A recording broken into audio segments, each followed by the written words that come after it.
Segunda edição da Feira da Agricultura Familiar movimentou o Paço Municipal Marcos Rovares. Presidente eleito Jair Bolsonaro continua as negociações com partidos políticos. Procon de Criciúma divulgou o terceiro ranking com preço de combustíveis na cidade. SPC Brasil confirma, cresce o número de inadimplência no Brasil. E ainda, caso inusitado, pinguim é deixado em clínica veterinária da cidade.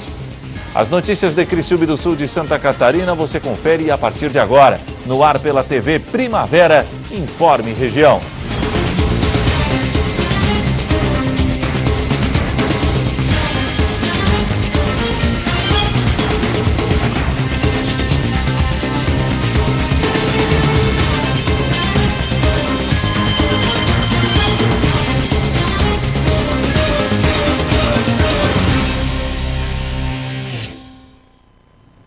Hoje, quinta-feira, 6 de dezembro de 2018. Para você que sintoniza a tela da TV Primavera, boa noite. Foi realizada hoje a segunda edição da Feira da Agricultura Familiar de Criciúma. O evento movimentou o Paço Municipal Marcos Rovares. O pátio em frente à Prefeitura de Criciúma recebeu nesta quinta-feira a segunda edição da Feira de Agricultura Familiar. Mais de 15 agricultores comercializaram seus produtos produzidos na cidade, como legumes, verduras, grãos, bolos, biscoitos, temperos, mudas e artesanatos. Eu digo com bastante orgulho de que Criciúma tem agricultura e de que as pessoas não têm noção do quanto isso é importante para o município manter a sua segurança alimentar. Então, assim, a feira vem mostrar isso, principalmente aqui no Paço, onde nem as pessoas acreditavam que tivesse tanta agricultura, tanta variedade, tanta diversidade, né? Então, assim, aconteceu a primeira, acontecendo a segunda, queremos fazer mais, tá? Para que isso acabe virando um hábito, porque os funcionários pediram. E para os agricultores também foi extremamente positivo. Além da feira com produtos da agricultura familiar, a Gerência da Agricultura e Agronegócio de Criciúma também expôs alguns equipamentos que auxiliam na plantação e na colheita e que foram adquiridos pela Prefeitura por meio do Ministério da Agricultura. Isso, todo ano tem um chamamento público, né, da parte do Ministério do Desenvolvimento Agrário, da Secretaria da Agricultura Familiar, que a gente encaminha propostas e eles analisam e aprovam, né? Então a gente encaminhou esse projeto em 2017 e nós conseguimos agora obter esses implementos agrícolas aí, no valor de R$115 mil no total. Esses equipamentos atendem a uma demanda dos agricultores. Nós temos a platura mecanizada, né, que a gente oferece o serviço de tratores e implementos para os agricultores a preço até 50% mais barato do que no mercado. E aí esses equipamentos são os que a gente mais utiliza, que os agricultores utilizam. Então plantadeira, colhedora de forragem, arados, grades, né, roçadeira, tudo para fazer o manejo, a lavração da terra, que é o que eles precisam usar para plantar. Guilherme explica que para 2019 já há outros projetos que devem sair do papel. A gente está buscando, junto com o Conselho Municipal de Desenvolvimento Rural, agora itens mais específicos, né? Aquisição de um trator mais potente, fazer uma patrola para fazer a manutenção das estradas vicinais e novos implementos para algumas atividades específicas, como a atividade de banana, que precisa de um pulverizador a canhão, etc. Né? Para 2019, a feira também projeta crescimento. Segundo a gerente da Gerência de Agricultura e Agronegócio, o sucesso da primeira edição da feira garantiu esta segunda realização neste ano e pode sinalizar uma continuidade para o ano que vem. Olha, com certeza, nós queremos ver se em fevereiro a gente já faz uma, porque daí tem a pitaia, vão ter outros produtos que são importantes. Não vamos fazer em janeiro porque é um mês com menos pessoas na cidade e também um mês mais difícil para a agricultura, né? Mas final de fevereiro, início de março, a gente deve marcar presença sim. Em mais um dia em Brasília, o presidente eleito Jair Bolsonaro continuou as reuniões com os partidos políticos. Ontem ele declarou que a reforma da Previdência será votada em 6 meses. Na Granja do Torto, Jair Bolsonaro se reuniu com o futuro ministro da Secretaria do Governo, General Santos Cruz. É ele quem será um dos responsáveis pela articulação política com o Congresso Nacional, junto com o futuro ministro da Casa Civil, Onyx Lorenzoni. Ainda pela manhã, Bolsonaro seguiu para o quartel-general do Exército, onde participou de uma audiência com o atual comandante, o general Vilas Boas. Ele recebeu a medalha do Pacificador com Palma, concedida a militares brasileiros que, em tempos de paz, se destacaram por atos pessoais de abnegação, coragem e bravura, com o risco da própria vida. Segundo o Exército, Jair Bolsonaro foi condecorado por ter impedido o afogamento de um soldado durante uma atividade de instrução militar em 1978. O presidente eleito almoçou com os comandantes e os generais do alto comando do Exército. Então, em 1978, eu era aspirante do Exército Brasileiro e no exercício de Jericinó, um soldado desapareceu na lagoa. Eu era atleta das Forças Armadas, era um bom nadador, inclusive, e eu consegui achar o soldado e resgatá-lo. Por coincidência, ou melhor, não por coincidência, está do meu lado o soldado Celso, que poderia até falar com vocês. E nós requeremos essa medalha quando começou a volumar acusações que eu seria racista. E o soldado Celso, todo mundo vê, um afrodescendente, e fui atrás dele e arrisquei minha vida dessa mesma forma. Hoje, Jair Bolsonaro também falou que as portas do seu governo estão abertas para Magno Malta do PR, após o senador declarar que deixará a política, mas não como ministro. Servir a pátria. Um soldado serve à pátria, um general serve à pátria, um bom jornalista, um bom profissional, e as portas estão abertas para ele. A questão de um possível ministério, não achamos adequado no momento. Agora ele pode estar ao meu lado, sim, nunca foi fechada as portas para ele, e ele pode servir a pátria como estando ao meu lado numa outra função. Apenas isso. Todos os meus amigos que me ajudaram nessa campanha, se eu fosse ofertar-lhe um ministério, ficaria complicado da minha parte. Tenho uma dívida de gratidão com ele, me ajudou muito durante a campanha, mas não houve durante a campanha um comprometimento nesse sentido. Eu oferecia ser meu vice-presidente, ele achou melhor disputar o Senado, e acabando o Senado, ele não foi reeleito. Tínhamos um desenho do ministério na cabeça, e infelizmente não coube, o perfil dele não se enquadrou nessa questão. Apenas isso. Continuo devedor, sou grato a ele. As portas aqui da transição e da presença no futuro estão abertas a ele, pode participar de governo de outra forma. Nesta quarta, Magno Malta disse em entrevista que ainda torce por Bolsonaro e o considera um amigo. Mas a agenda mais aguardada em Brasília era à tarde, no gabinete de transição, onde o presidente eleito se reuniu com mais 2 partidos. A rodada de negociações começou na terça, com o MDB e o PRB. Nesta quarta-feira, Bolsonaro conversou com o PSDB e o PR. Na prática, essa é uma tentativa de aproximação, já que muitos partidos estavam se sentindo meio de lado. Bolsonaro estava conversando apenas com as bancadas temáticas. Até agora, o MDB e o PRB sinalizaram que vão apoiar o governo nas pautas de interesse do país. Mas, segundo interlocutores, o PSDB ainda está decidindo se vai fazer parte ou não da base do governo ou se vai seguir a mesma posição que o MDB, que decidiu apoiar a base, mas agindo de forma independente. Ontem, Onyx Lorenzoni esteve na Câmara conversando com deputados tucanos. Durante a campanha, o PSDB fez duras críticas a Jair Bolsonaro. É um convite para abrir um diálogo, né? Nós, no primeiro turno, fomos adversários, mas isso não significa que nós não possamos conversar. Para a aprovação da reforma da Previdência, por exemplo, uma das prioridades do próximo governo, será necessário 3/5 dos votos da Câmara e do Senado, o que equivale a 308 dos 513 deputados e 49 dos 81 senadores. Ontem, Bolsonaro disse que a ideia é encaminhar projetos separados para mudar pontos específicos da reforma. O primeiro tema a ser discutido deve ser a idade mínima para a aposentadoria de todos os trabalhadores e também a aposentadoria dos servidores públicos, que seria menos difícil de aprovar. Hoje, ele reiterou a necessidade de se aprovar a proposta nos primeiros meses de governo. Eu pretendo, se fosse possível, aprovaria logo no dia 1º de fevereiro. Nós temos que respeitar, logicamente, o calendário, né, para a tramitação de proposições e gostaríamos, pretendemos, logicamente, aprovar, porque não é uma proposta minha, é do Brasil. Se nós continuarmos sem fazermos reformas, daqui a pouco nós estaremos na mesma situação que a Grécia esteve há pouco tempo atrás. E seria o pior dos quadros, no meu entender. Ele também voltou a falar que pretende aprofundar no Congresso a reforma trabalhista. É aquela velha história.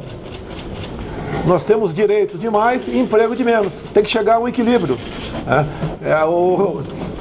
A reforma aprovada há pouco tempo já deu uma certa tranquilidade, né? Um certo alívio ao empregador. E repito o que falei ontem, é difícil ser patrão no Brasil. Eu, por alguns momentos da minha vida, pensei em abrir uma pequena empresa, né? E quando via toda a burocracia, e caso desse errado esse negócio meu, quanto me custaria, eu desisti de abrir essa empresa. Sobre o Ministério do Meio Ambiente, o presidente eleito afirmou que está difícil achar um nome para chefiar a pasta. A seguir, Procon de Criciúma divulgou o terceiro ranking com os preços de combustíveis na cidade.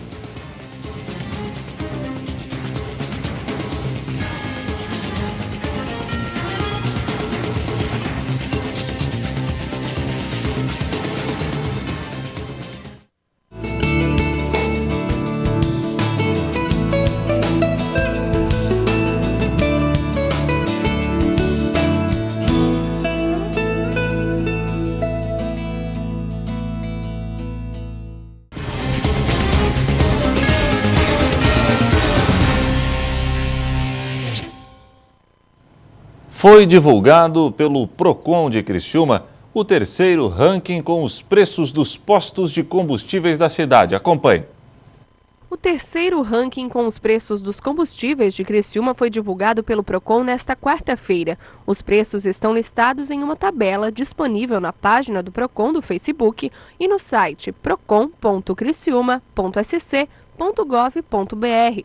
O menor valor do litro da gasolina comum alcançou R$ 3,87 e a mais cara, R$ 3,99.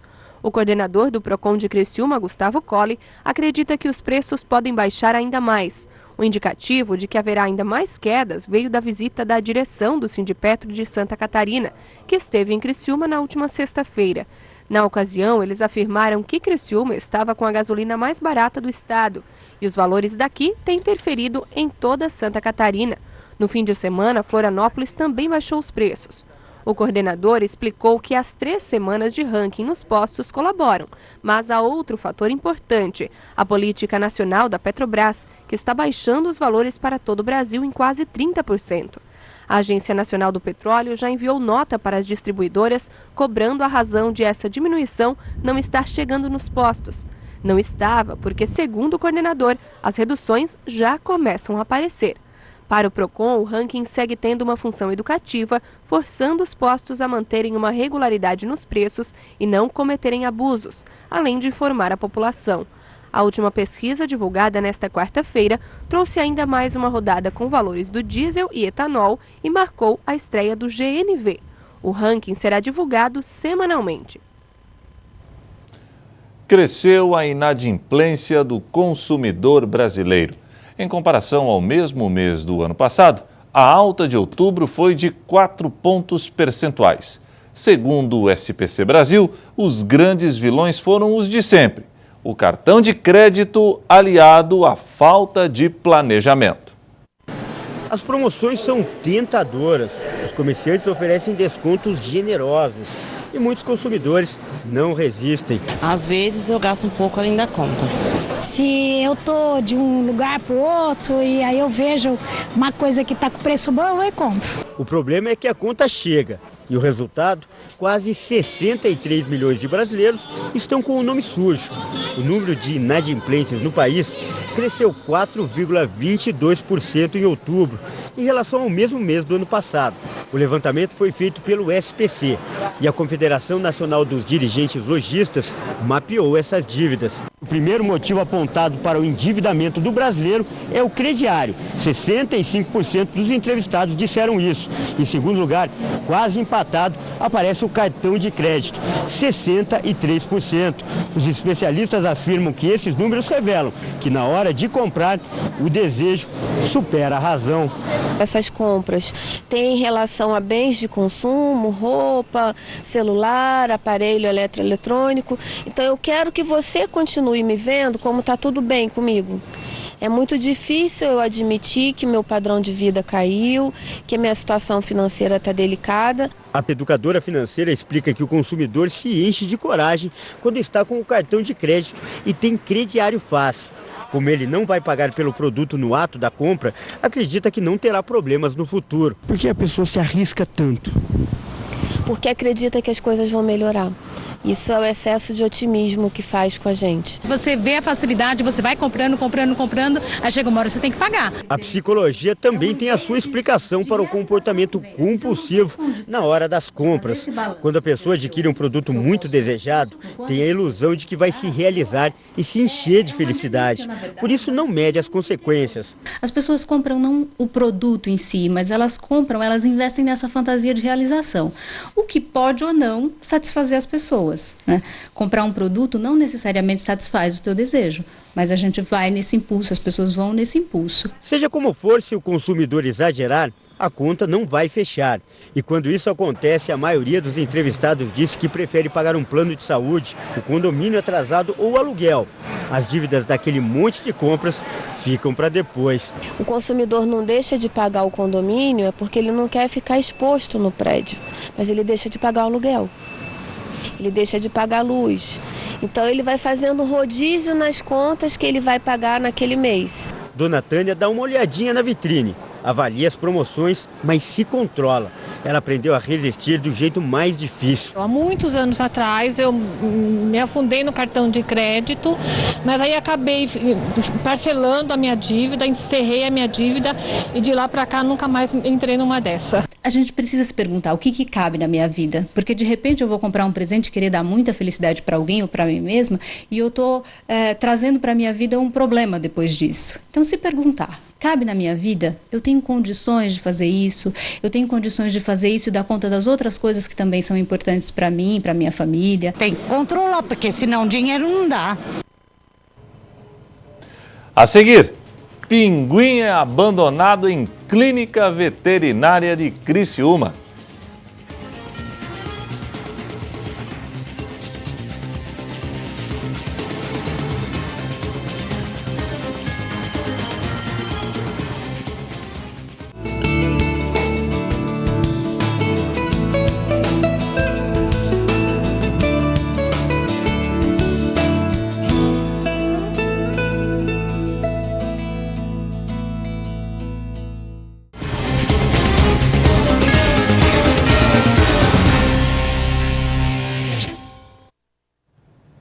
Um caso inusitado chamou a atenção da comunidade criciumense. Um pinguim foi deixado em uma clínica veterinária da cidade. Um caso bem estranho, confira. Esse carinha chegou ao hospital veterinário no início da manhã. Aliás, uma história bem sinistra e que chamou a atenção do médico veterinário de plantão. Até um caso bem inusitado e de certa forma engraçado, né? Porque a gente está bem longe do mar, a praia mais próxima seria o Rincão. Mas ele chegou aqui na parte da manhã, por volta de umas 8h30 da manhã mais ou menos. E a pessoa que trouxe relatou que achou no bairro Renascer, que é um bairro próximo aqui do hospital, e que ele se encontrava dentro de uma vala. Então ele no momento lembrou do hospital aqui, né, que ele mora próximo até, e decidiu trazer aqui. De certa forma fez algo correto, porque é o local que encontra médicos veterinários, né, estão aptos a resolver esse problema. Exótico, o pequeno animal ganhou a simpatia dos profissionais da clínica e agora, em um local seguro, espera a chegada da Polícia Ambiental, que dará um desfecho nesta história. Da saúde dele, o que a gente pode falar é o que a gente vê fisicamente, né? Então, assim, fisicamente a gente pode alegar que ele não tem machucados aparentes, né?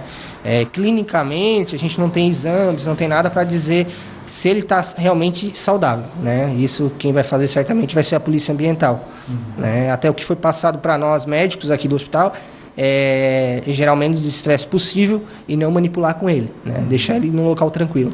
O profissional ressaltou que a vontade de ajudar o animal é grande, porém, como se trata de uma espécie rara na região, o apropriado mesmo é não estressar ainda mais o pinguim, para que ele possa se recuperar e em breve voltar ao seu habitat natural. Até a gente como médico sempre quer resolver os problemas, né? Quer dar uma condição, uma qualidade melhor de vida.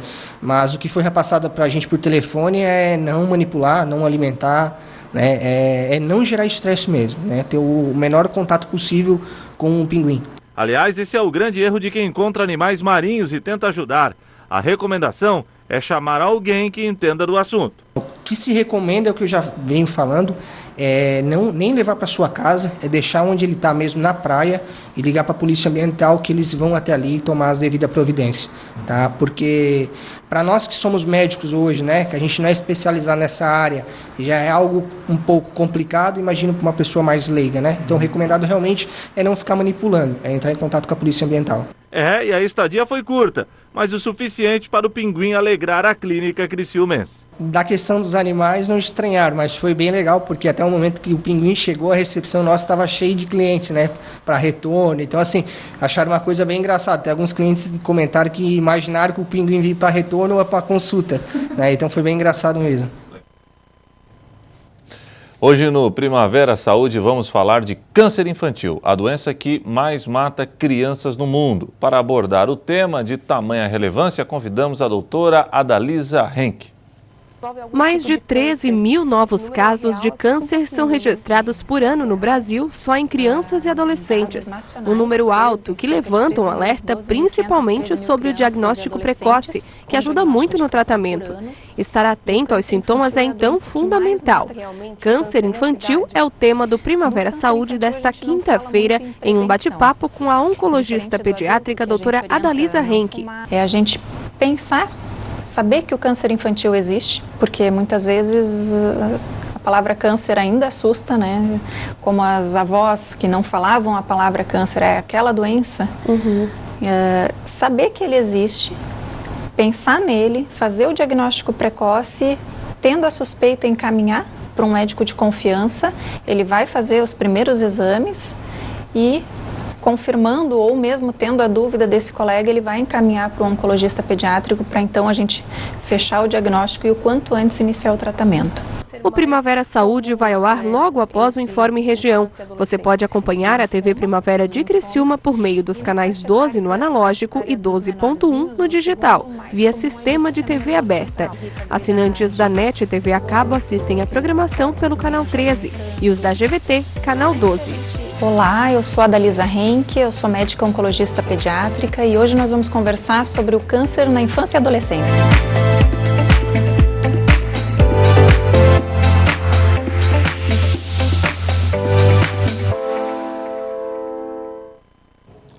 E o Informe Região desta quinta-feira fica por aqui. Voltaremos amanhã, se Deus assim permitir. Boa noite.